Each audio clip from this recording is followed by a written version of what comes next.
Do you ever feel a constant, nagging pain in your neck or shoulders? A deep exhaustion that you just can't explain, as if you're carrying the weight of the entire world on your back? What if I told you that you might not be carrying this burden alone? These feelings could be signs of spiritual obsessors, entities that attach to your energy field, draining your vitality day after day, often without you even realizing it. Many of your everyday habits, things you do without a second thought, might be unintentionally inviting these dense energies into your life. Today, right here on our channel, you are about to receive a revelation that could transform your energetic journey. This is more than just a warning. It's a spiritual message that heals through awareness. We're going to dive deep into the 8 habits that spiritual obsessors feed on, revealing how seemingly small, daily actions can create vibrational gateways for these entities. Step by step, you will learn to identify these patterns and, more importantly, how to transform them. This is your chance to reclaim your energy and realign with the light. If you are ready to break free from these heavy energies, go ahead and write "I choose the light" in the comments below. With every share of this video, we strengthen a subtle chain that unites us all in harmony, elevating our collective thoughts, emotions, and vibrations beyond the material world. This guide is inspired by the profound wisdom of spiritual beacons who have taught us so much about these behaviors and their consequences. So, view this message as both a crucial warning and a beautiful opportunity for liberation. Have you ever felt that unexplained tension in your neck or a heaviness on your shoulders that seems to pull you down? Spiritually speaking, this is often much more than just physical stress. At the base of your neck, there is a lesser-known secondary. Think of it as an energetic sponge that absorbs the vibrations of everything and everyone around you. For those who are highly sensitive or find themselves in emotionally charged environments, this chakra can become overactive. When that happens, you can become a magnet for dense, heavy energies. And guess who loves to feed on this? Spiritual obsessors. These are entities that connect to living people through low-frequency emotions like anger, fear, addiction, guilt, or resentment. They don't just attach to anyone randomly, they are specifically drawn to certain vibrational patterns. The habits you practice every single day can create the perfect environment for them to thrive and attach to you. But here is the good news. By understanding and changing these habits, you can protect your energy field and elevate your spiritual frequency. So, let's begin this journey of transformation. The very first habit we need to address is the use of profanity and aggressive expressions. This is a behavior so common in our society that it's often dismissed as harmless, just a way to let off steam. However, it carries a significant spiritual weight that can swing open the doors to unwanted influences. In the moments to come, we will break down each of the 8 habits one by one. We'll explore exactly how each one affects your energy, and I'll provide you with practical, simple steps you can take to transform them. This entire journey is about 2 powerful things: awareness and choice. It's about consciously choosing to align with light and to protect your precious spiritual essence. Are you ready to take that first step with me? Let's begin. Have you ever noticed how easily a swear word slips out when you're stuck in traffic, stub your toe, or just having a rough day? It's something so many of us do.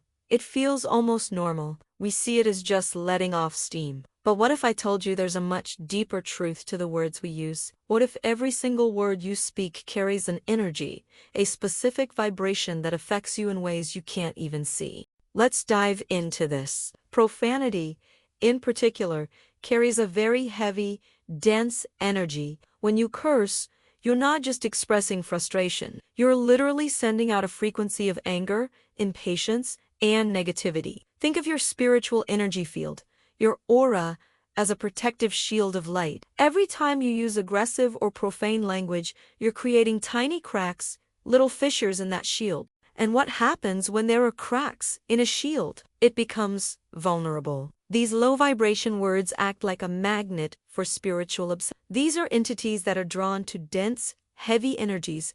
They feed on emotional turmoil. The great spiritual teacher Chico Xavier once said, "The mouth speaks what the heart holds." This is so profound. Your words are like seeds you plant in the garden of the universe. When you plant seeds of profanity, you're cultivating a garden of disharmony, which pulls you further away from your true nature of light and peace.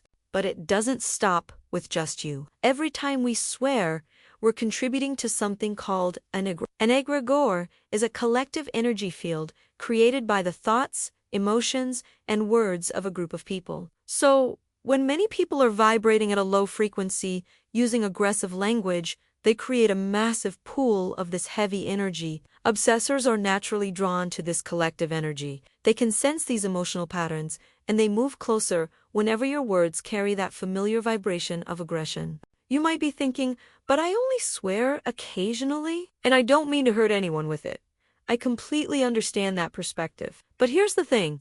The universe doesn't really analyze our intentions in the same way we do. It responds to vibrations. A word like damn, for example, inherently carries an energy of condemnation and aggression. It's like a sharp edge that cuts through your energy field, leaving it exposed and vulnerable, regardless of the intention behind it. It's about the frequency of the word itself. So, how do we start to change this deeply ingrained habit? It's not about being perfect overnight, but about making a conscious choice. The first step, as with any transformation, is self-awareness.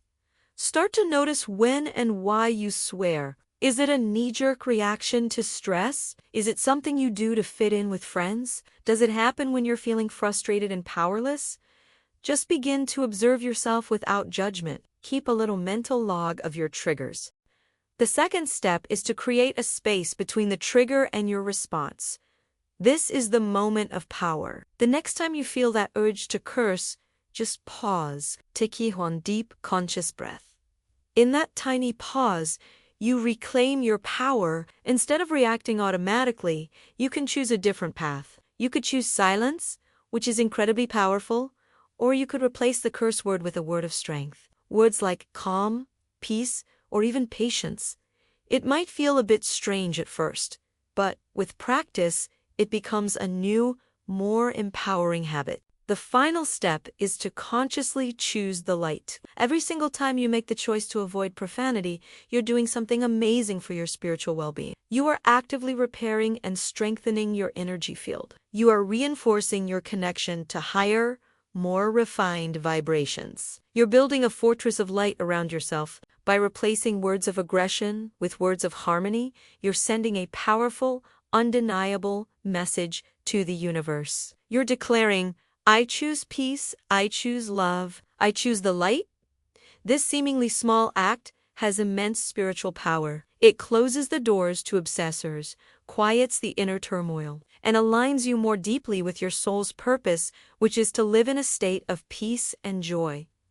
This isn't about restriction, it's about liberation. It's about freeing yourself from a low vibrational habit and stepping into a higher version of yourself, one word at a time. You have the power to change your reality, and it starts with the words you speak. Thank you so much for joining me on this journey of self-discovery and spiritual growth. If this message resonated with you, please give this video a like and consider subscribing to the channel for more content on raising your vibration and living a more conscious life. I'd love to hear your thoughts in the comments below. Until next time, speak words of light. Hello, beautiful souls, and welcome back to our journey of spiritual transformation. Today, we're diving deep into our second habit, clearing out material and emotional clutter. This might sound like a simple tidying up session, but you're about to discover how the state of your home directly impacts your spiritual well-being and can either invite or repel negative energies. Let's start with a quick look around. Do you have a drawer somewhere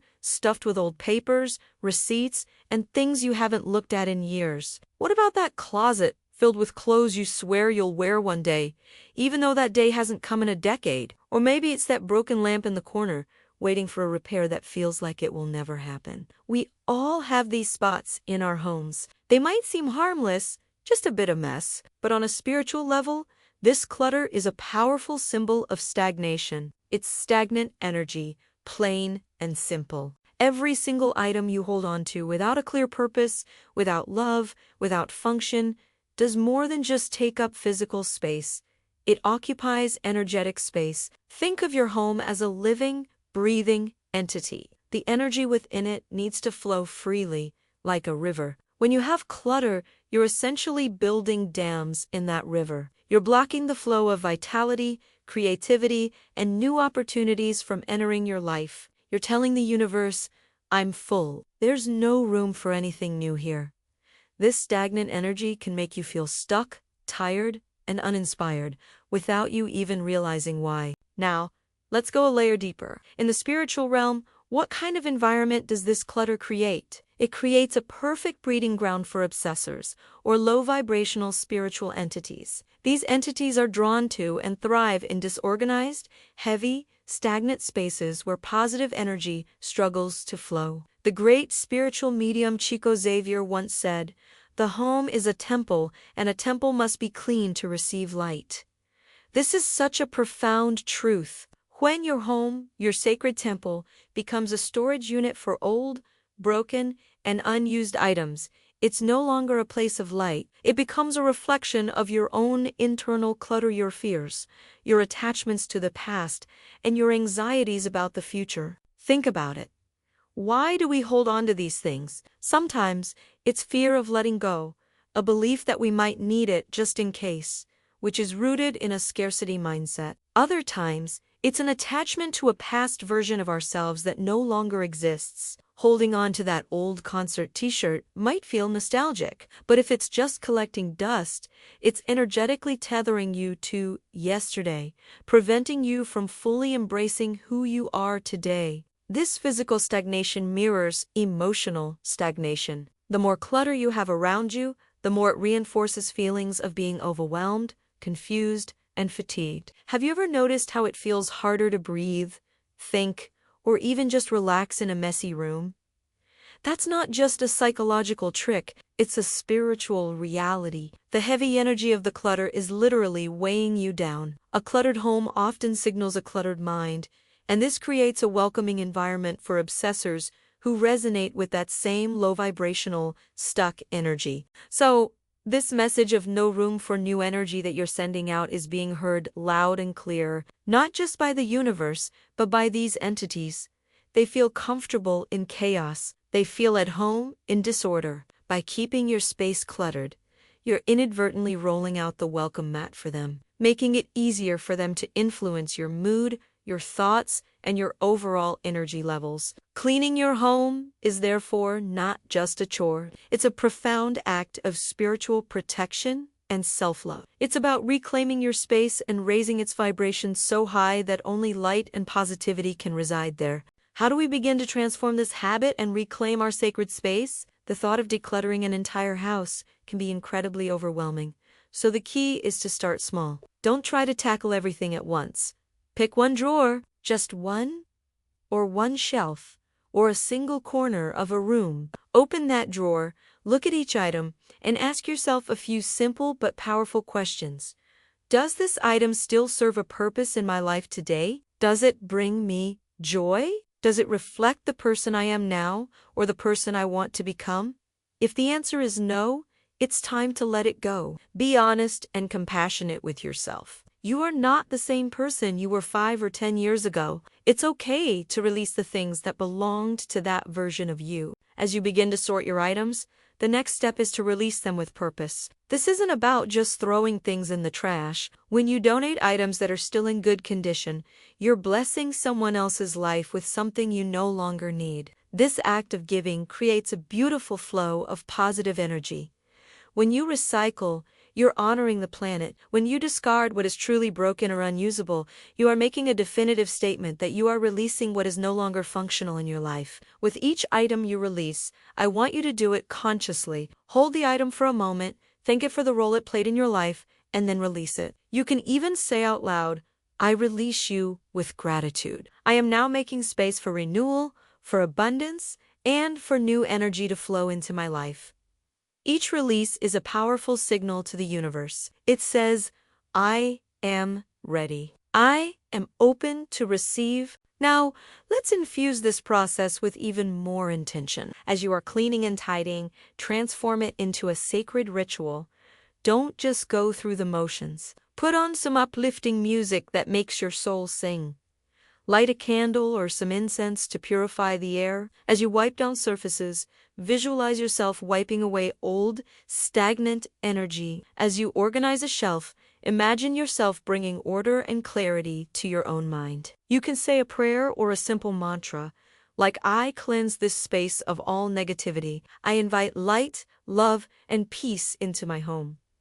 You are not just cleaning. You are consecrating your space. You are turning your home back into a temple. By consciously decluttering your physical environment, you are doing so much more than just making it look nice. You are creating space for lightness, for clarity, and for movement. You are breaking up the stagnant energy that was holding you back and making your home an unwelcome place for any obsessors or negative influences. Your home will begin to feel lighter, brighter, and more aligned with your own sense of purpose and clarity. You'll find that as your physical space becomes clearer, so does your mind. You'll think more clearly, feel more energized, and be more open to the beautiful new beginnings that are waiting for you. Thank you so much for joining me today and taking this powerful step toward a lighter, brighter life. If this resonated with you, please give this video a thumbs up and subscribe to the channel for more spiritual habits that can transform your world. I'd love to hear about your decluttering journey in the comments below. Share one small area you plan to tackle this week. Let's support each other. Until next time, be well and let your light shine.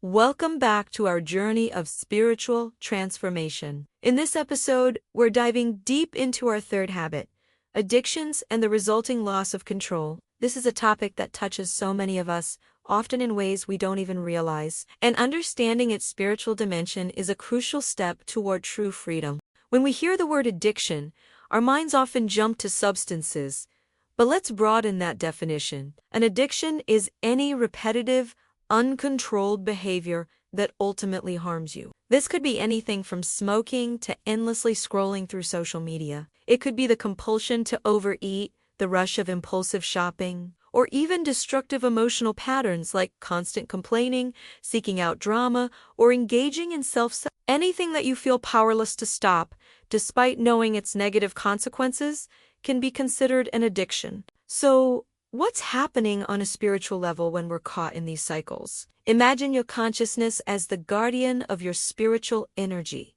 your personal fortress. When you surrender to an addiction, it's as if this guardian steps aside, leaving the gates wide open. Your consciousness takes a back seat, and in that moment of vulnerability, your energy field becomes unprotected, exposed. This state of lowered vibration and weakened defense is like a beacon for what we might call spiritual obsessors or discarnate entities. These are spirits who, for various reasons, remain attached to the material world and its sensations. They are drawn to these moments of weakness, not just to observe, but to influence. They can feed on the chaotic, low-frequency energy generated by the addiction and they work to reinforce the very behavior that keeps you vulnerable. Have you ever been on the verge of breaking a bad habit, only to hear a little voice in your head whispering, "Go on, just one more won't hurt," or "You've had a hard day, you deserve this"? While this is partly your own psychological battle, it can also be amplified by these external influences. They exploit your fragility,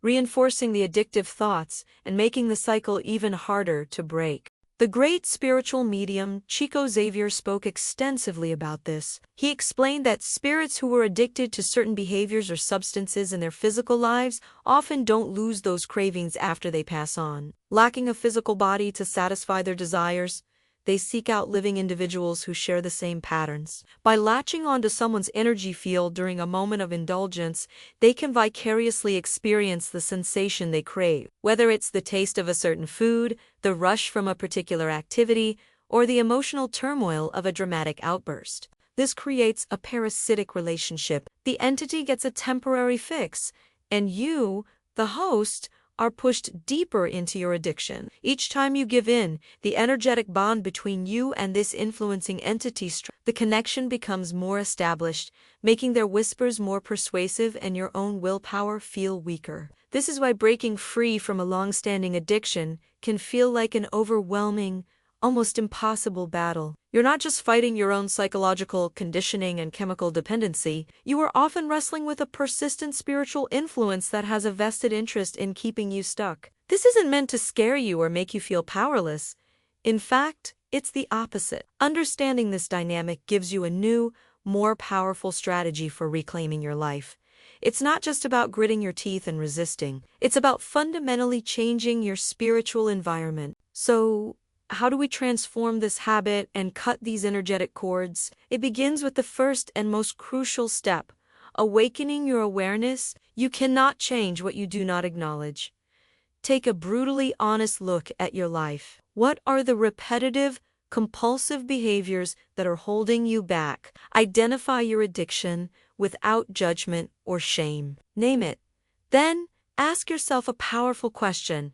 What am I trying to escape from through this behavior? Addictions are almost always a form of escapism. Are you running from stress, loneliness, boredom, or a deeper emotional pain? Understanding the why behind the what is the beginning of healing the root cause, not just treating the symptom. Once you have this awareness, the next step is to actively strengthen your energy field. You need to rebuild your spiritual fortress. This is where daily spiritual practices become your greatest allies. Incorporate simple yet powerful rituals into your routine. This could be a 5-minute morning prayer to set a positive intention for your day, asking for strength and guidance. It could be a daily meditation practice, even just for 10 minutes, to quiet your mind and connect with your higher self. This stillness makes it harder for external influences to take hold.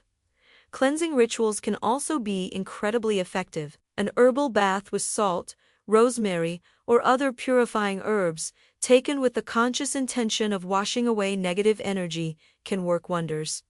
The key is consistency. These practices raise your personal frequency, making you an inhospitable host for low vibrational entities.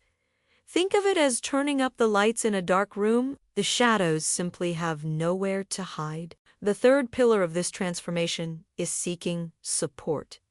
You do not have to do this alone. In fact, trying to fight a deep-seated addiction in isolation is one of the hardest ways to go. Combine professional help, like therapy or counseling, with your spiritual practices. A therapist can help you unpack the psychological triggers and develop coping mechanisms, while your spiritual work addresses the energetic side of the issue. Reconnecting with your life's purpose is also a powerful antidote to addiction. When you have a clear sense of purpose, something that excites you and gives your life meaning, the temporary, hollow pleasures of addiction begin to lose their appeal. Your purpose becomes your new anchor, your true north, guiding you away from destructive patterns and toward fulfilling, life-affirming choices. Breaking an addiction, from this perspective, is not just about stopping a behavior. It is an act of reclaiming your sovereignty. It's about taking back the controls of your mind, your energy, and your life. It's a declaration that you are the master of your own frequency. You are consciously choosing to evict any unwanted tenants from your energetic space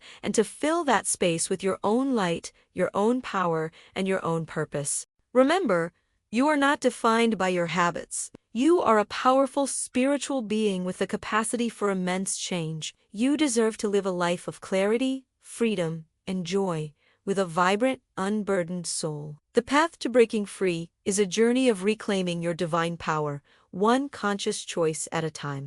Thank you so much for joining me today. If this message resonated with you, please consider liking this video and subscribing to our channel for more content on spiritual growth and empowerment. Your support helps us reach more people who may need to hear this. Until next time, be well and stay connected to your light. Have you ever stopped to think about the soundtrack of your life? Not just the background noise, but the music you intentionally choose to listen to every single day. This is the fourth habit we're exploring in our journey to elevate our energy, and it's a big one: the music you listen to. Music is so much more than just entertainment. It's not just a beat, a melody, or a catchy chorus. It is a powerful, powerful vehicle for frequency. It's the sound of your soul. Think about it. Every song carries a specific vibration. Songs with lyrics that are violent, that are overly sexualized, or that are just plain negative, the ones they dwell on betrayal, on hatred, on deep suffering. These songs carry a really dense, heavy vibration, and that heaviness directly lowers your spiritual energy. You might be thinking, but the beat is so catchy. I don't even pay attention to the words. But here's the thing, your subconscious mind does. The message, whether you're actively listening to it or not, impacts your entire energy field. It's like leaving a door wide open. And when that door is open to low frequencies, it can attract obsessors, those unseen energies that resonate with those same low vibrations of anger, sadness, and despair. They're drawn to that frequency like moths to a flame. The great spiritual teacher Chico Xavier had a profound insight on this. He taught that the spirit feeds on what you hear. Let that sink in for a moment. What you hear is what you are feeding your spirit. Music that's saturated with themes of anger, pain, or victimhood acts like a negative mantra. When you listen to it over and over, you're essentially chanting these negative affirmations into your own being. It subtly, almost invisibly, begins to shape your thoughts and emotions. Over time, you might not even notice its influence. It's so gradual. You might find yourself feeling more irritable, more cynical, or more hopeless without ever connecting it to the playlist you have on repeat. You begin to think and feel in perfect alignment with the music's energy. If the music is about heartbreak, you might start to see potential heartbreak everywhere. If it's about struggle, life starts to feel like an uphill battle. Your reality starts to mirror the lyrics you're absorbing. So, the big question is, how do we transform this habit? How do we turn our personal soundtrack from a source of energetic drain into a powerful tool for spiritual uplift? It's simpler than you might think. And it starts with one key action: becoming selective. Start by being incredibly mindful about the music you allow into your space. Make a conscious choice to listen to music that uplifts you. This doesn't mean you have to listen to only one genre.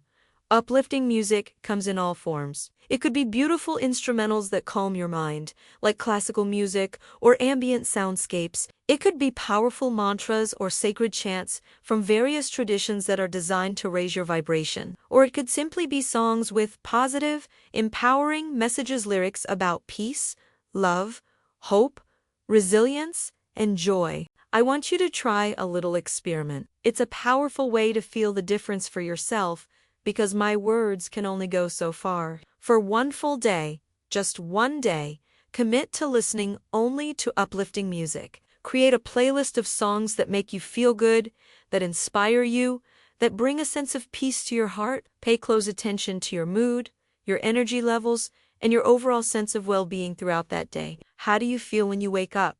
How do you handle stress at work? How do you interact with others? Just notice. Then, on a different day, go back to your old playlist, especially if it contains some of that heavy, negative music. Again, be an observer of your own state. How does your energy feel? Are you more easily irritated? Do you feel heavier, more bogged down? Compare the two experiences. The difference can be truly eye-opening. For many people, this simple test is the only proof they need to make a permanent change. It's a direct, personal experience of how frequency affects your reality. Once you've felt this difference, you can start to use music as an intentional tool for your well-being. Think of it like a vibrational toolkit. Feeling stressed or anxious? Create a calm playlist with soothing instrumentals or nature sounds. Need a boost of confidence before a big meeting? Put on a power playlist with songs that make you feel strong and unstoppable. Waking up and need to set a positive tone for the day? An inspiration playlist filled with songs of hope and joy can work wonders. You are literally curating the energy you want to embody. In this way, music transforms from a passive background noise into an active bridge to light, a way to consciously connect with higher, more positive frequencies. Remember that phrase from Chico Xavier: the spirit feeds on what you hear. The music you choose is, quite literally, vibrational food for your soul. Just as you wouldn't knowingly eat spoiled food that makes your body sick, why would you feed your spirit sounds that make it heavy and unwell? So, I invite you to become the conscious DJ of your own life. Select your music with intention, choose tracks that nourish your spirit, that elevate your energy, and that create a protective shield of high-frequency light around you. When your personal vibration is high, you naturally repel those lower energies and keep obsessors at bay. You create a sanctuary within yourself, one that is filled with harmony, peace, and light. Your soundtrack becomes a reflection of the beautiful, powerful soul you truly are. Thank you so much for joining me on this part of our journey. If this resonated with you, please give this video a like and share it with someone who might need to hear it. And don't forget to subscribe and hit the notification bell so you don't miss the next habit we'll be diving into. I'll see you in the next video. Have you ever noticed that the state of your home often mirrors the state of your mind? When life gets overwhelming, it's easy to let things pile up. An unmade bed here, a stack of dishes there, a closet overflowing with things you haven't touched in years. We often see this as just a physical mess, but it runs much deeper. This is the fifth habit we're exploring that can drain your energy and invite negativity into your life: disorder in the home. Think of your home as more than just four walls and a roof. It's your sanctuary, your temple, the sacred space where you rest, recharge, and connect with your truest self. When this space is chaotic and cluttered, it doesn't just look messy, it feels heavy. This disorganization creates a dense, low vibrational energy that can weigh you down, making you feel tired, unmotivated, and even a bit down without knowing why. There's a profound spiritual truth here. The great spiritual teacher Chico Xavier once said, "Cleaning your home is also cleaning your spirit." This isn't just a metaphor. A cluttered, disorganized environment mirrors and amplifies any inner chaos you might be feeling. It's a feedback loop. You feel stressed, so you let the house go. Then, the messy house makes you feel even more stressed. Spiritually speaking, this kind of environment is like an open invitation for negative energies. Have you ever walked into a room or a house and immediately felt a sense of heaviness, like the air was thick? That feeling is the palpable presence of accumulated, stagnant energy. This happens when a space is neglected. A messy home essentially sends a signal to the universe that says, "There's not enough light, not enough care here."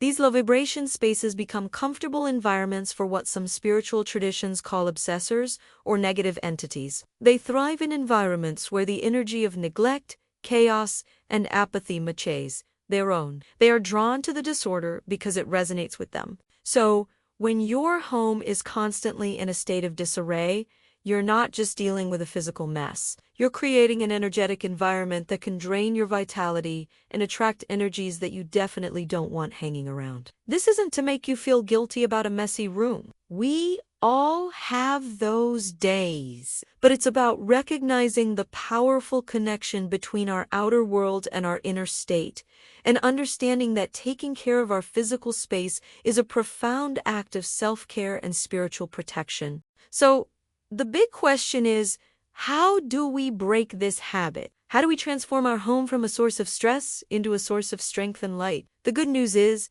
it's simpler than you think, and it starts with small, intentional actions. The first step is to begin caring for your space, one small act at a time. This isn't about deep cleaning your entire house in one day. That's overwhelming.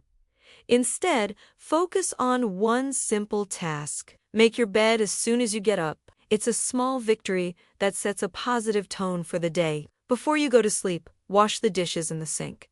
Each small act of care is like a declaration. It says, "I respect this space. I respect myself." You are affirming that your home is your soul's resting place, and it deserves to be treated with honor. Next, infuse your cleaning with intention. This transforms a mundane chore into a sacred ritual. When you're tidying up, don't just go through the motions. Put on some uplifting vibration music, maybe some spiritual chants, classical music, or whatever makes your soul feel light. You can say a prayer or set an intention as you clean. For example, as you wipe down a counter, you can say, "I cleanse this space of all negativity and fill it with peace and light."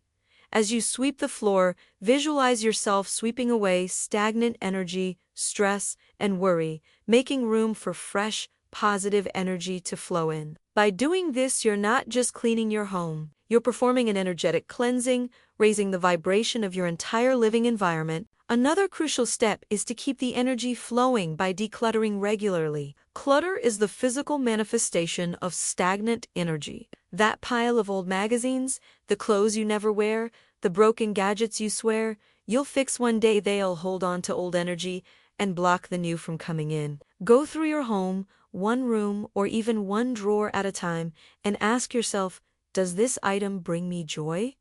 Do I use it? Does it serve a purpose in my life right now? If the answer is no, it's time to let it go.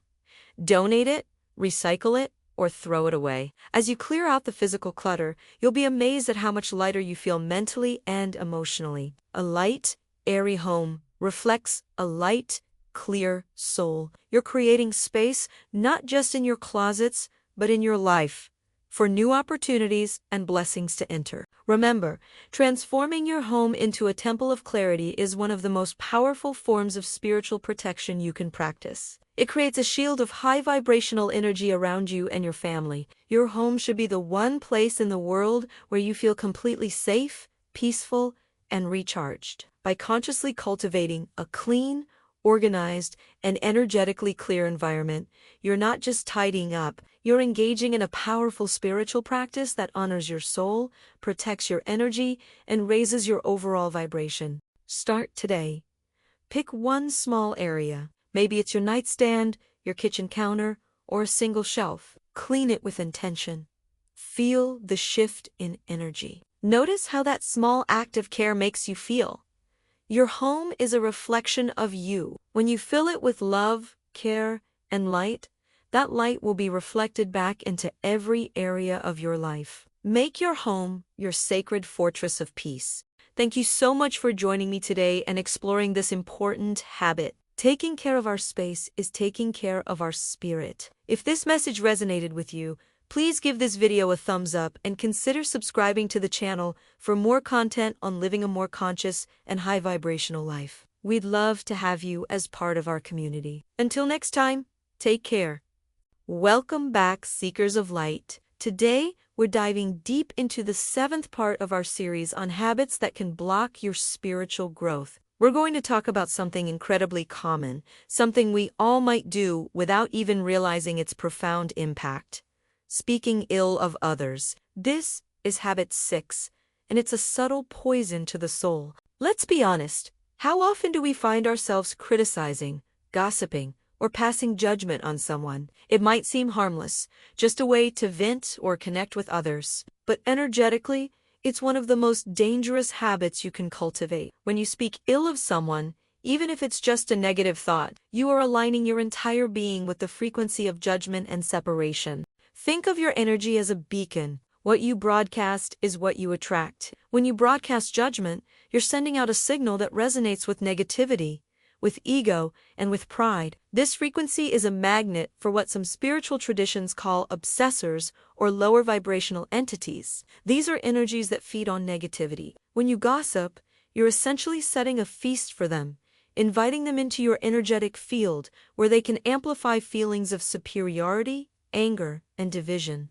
But it doesn't stop there. The words you speak create a powerful energetic cord between you and the person you're criticizing. Imagine a string of dark, heavy energy connecting you to them. Every time you judge them, you're not just sending negativity their way. You're tightening that cord, pulling their dense vibrations into your own aura and pulling your own vibration down in the process. You become entangled in a web of negativity that you yourself have woven. You are literally poisoning your own energy field with the judgment you hold for another. The great Brazilian medium, Chico Xavier, gave us a profound piece of wisdom on this. He said, "Every criticism is a mirror."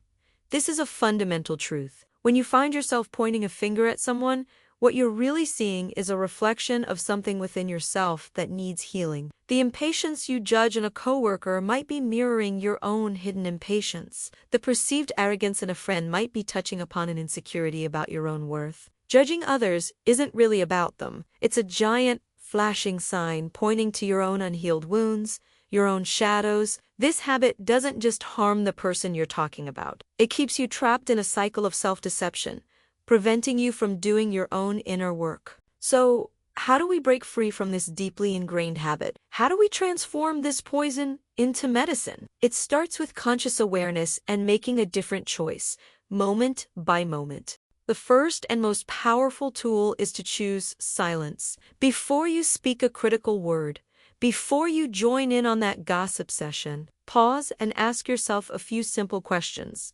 Will what I'm about to say uplift anyone? Does this comment bring light into the world? Is it helpful, kind, or necessary? If the answer to any of these is no, then embrace the power of conscious silence.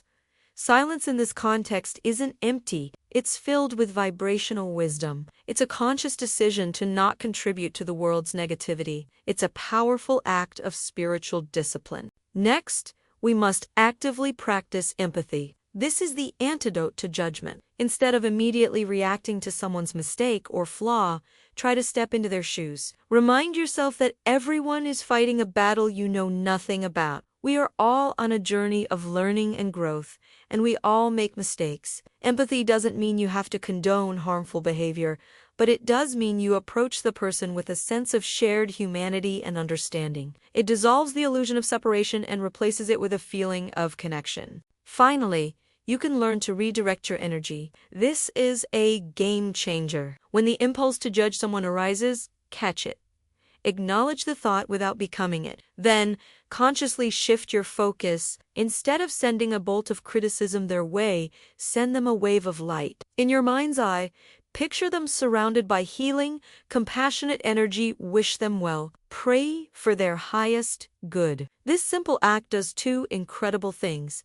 First, it instantly breaks the negative energetic cord you were about to form. Second, it transforms you from a source of judgment into a channel for love and healing. You shift your own vibration from low and dense to high and light. Remember, your words have the power to create worlds. They can build bridges or they can build walls. They can be a balm that heals or a poison that sickens. By choosing silence over criticism, empathy over judgment, and light over negativity, you protect your own energy. You elevate your spiritual frequency, and you contribute to the healing of the collective. You become a beacon of light in a world that desperately needs it, not a source of more darkness. Take this with you this week. Notice the moments when the urge to criticize arises. See it not as a failing, but as an opportunity to practice silence, to practice empathy, and to practice sending light. This is how we transform ourselves, one conscious choice at a time.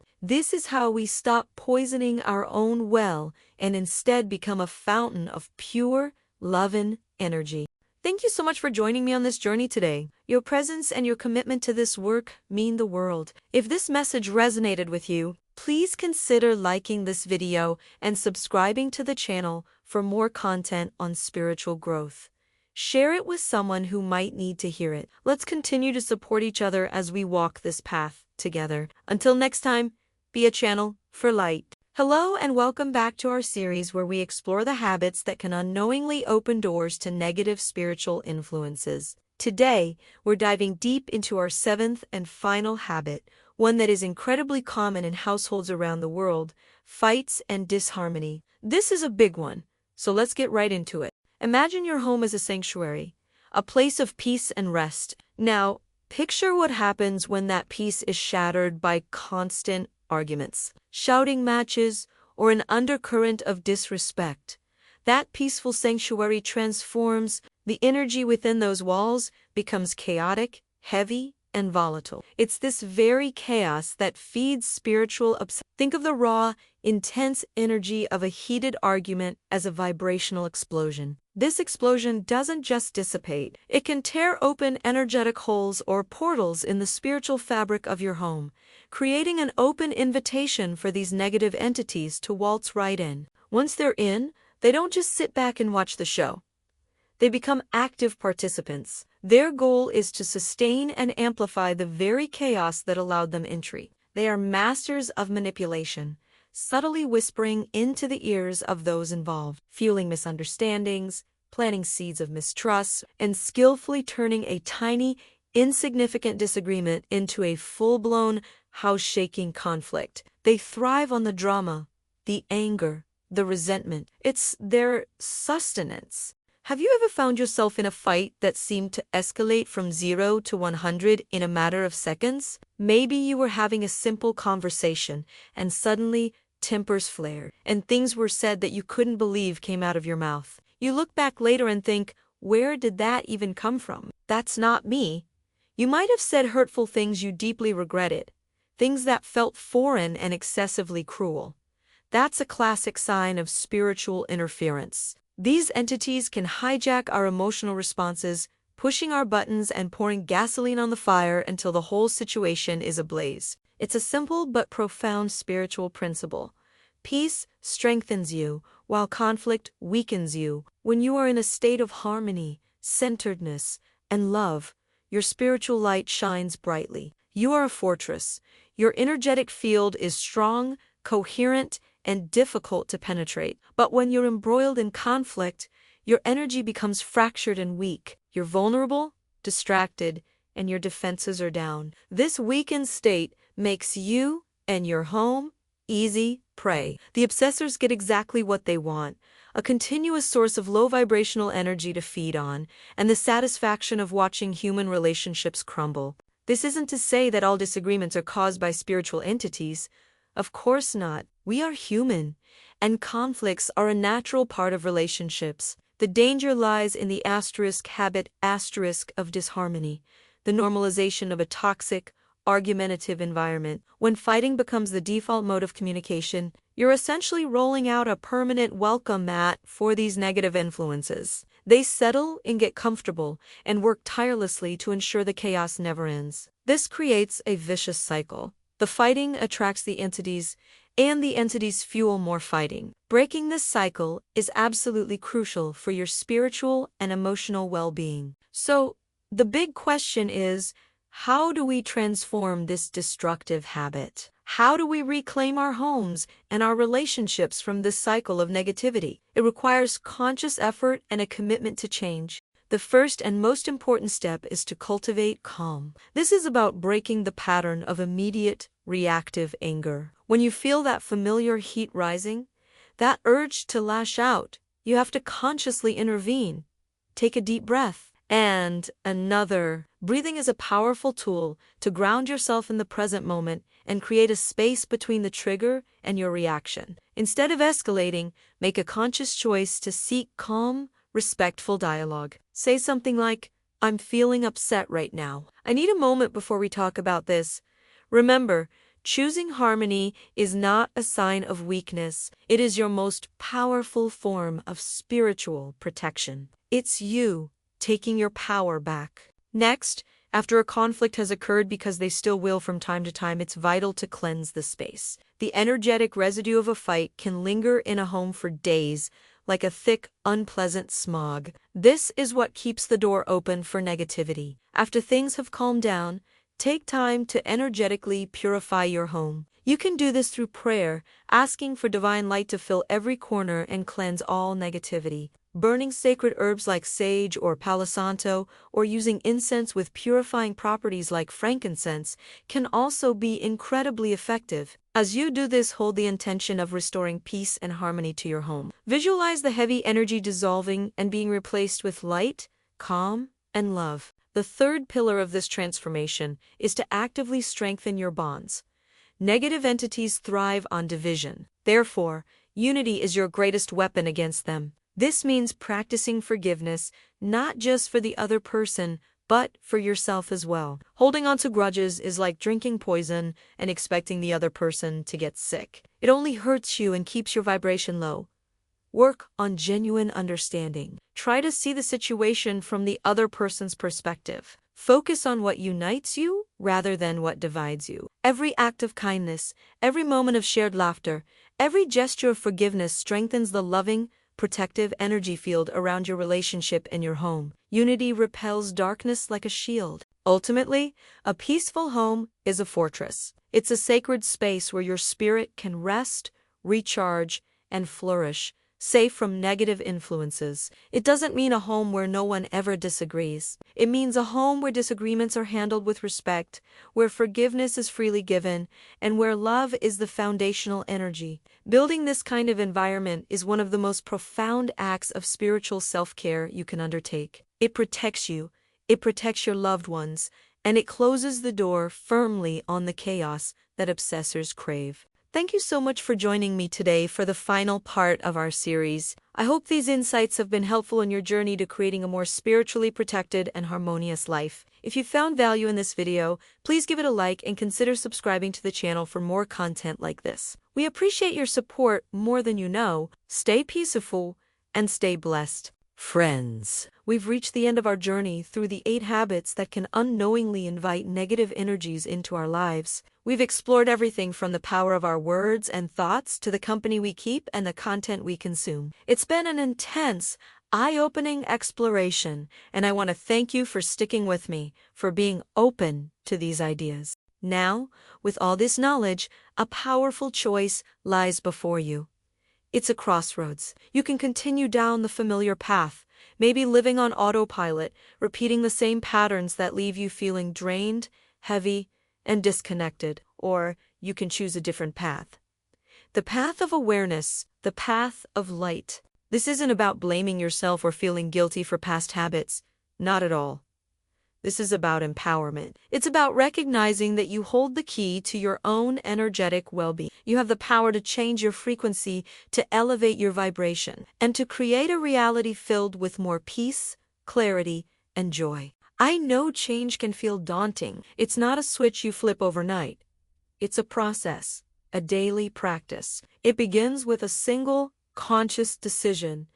A decision to pay attention, a decision to choose thoughts that lift you up, to speak words of kindness, to surround yourself with positivity, and to nourish your soul with things that make it shine. It's about deciding, in this very moment, that you are worthy of feeling good. Think of it like tending a garden. For a long time, maybe you didn't realize that some of your habits were like weeds, choking the life out of your beautiful flowers. Now, you know. Now you can start gently pulling those weeds, one by one. You can start planting new seeds of positivity, watering them with self-love, and giving them the sunlight of your focused attention. It takes patience, it takes commitment, but soon you will see a vibrant, flourishing garden where before there was struggle. Each time you consciously choose a higher vibrational thought, you're sending a ripple of light out into the universe. Each time you refuse to engage in gossip or negativity, you strengthen your own energetic shield. Each time you choose forgiveness over resentment, you liberate a piece of your own soul. These aren't small acts. They are monumental shifts in your personal energy field. Remember the fundamental truth: where light shines, darkness simply cannot exist. It's not a battle, it's a matter of physics. Darkness is just the absence of light. When you turn on your inner light, when you cultivate your inner radiance, any lower, denser energies naturally dissipate. They can't find a foothold. Your bright, high-frequency energy becomes a beautiful, impenetrable fortress of light. Here on the Consciousness and Evolution channel, this is what we are all about. We are a community of souls walking this path of awakening together. We are here to remind each other of our own inner light and our own divine power. Every video, every message is intended to be a key, a tool to help you unlock your own spiritual freedom and potential. If this series has resonated with you, if it has sparked a desire for change within your heart, then I invite you to join our community. Like this video to let me know it helped. Share it with someone who might need to hear this message, and please subscribe to the channel and hit that notification bell. By doing so, you ensure you don't miss out on future insights that can continue to guide and support you on your journey. You never know. Your simple act of sharing might be the very spark that helps another soul find its way out of the darkness and into the light. You can be a beacon for others just by choosing to shine your own light brightly. So, the choice is yours. Will you remain in the shadows of old habits, or will you step into the brilliant, life-affirming glow of your own consciousness? I choose the light. Do you? Let me know in the comments below. Thank you for being here. Thank you for being you. I look forward to seeing you in the next video as we continue to evolve together.